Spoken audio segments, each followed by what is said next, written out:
What keeps ringing in my head is the analogy that you used of war, having gone through war, which is obviously such a powerful analogy.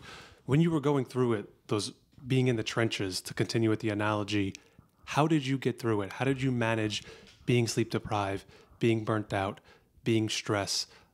And I ask specifically in your case because, I think a lot of people experience burnout at some point in their career, feeling overworked, undervalued, not being paid enough, whatever the situation might be.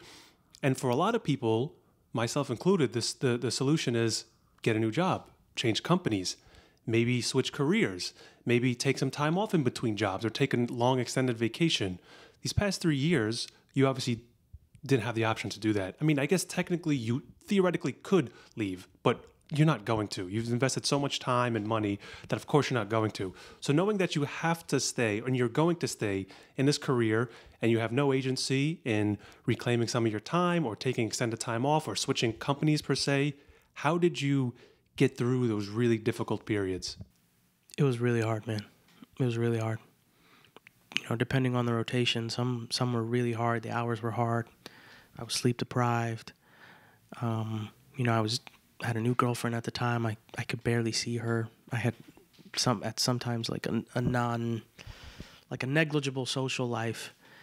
And I think I never knew how, and what I would tell new up and coming doctors and medical students is I never realized how isolating it is being a resident and a medical student, right? You think you go to med school, you make all these friendships. You do. But at the same time, you're in the library studying 5 hours. And when finals and USMLEs come up, you're sometimes studying 10, 12 hours a day by yourself.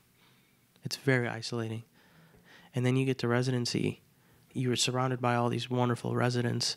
And you do develop this camaraderie, but at the end of the day, it's you and your work and your notes. And you're lucky if, you just get to bed on time and shower and take care of yourself. And it's hard. I would take it one day at a time. And I knew that this isn't forever. And you can do anything for a month. And that was literally the mentality I had to have to survive.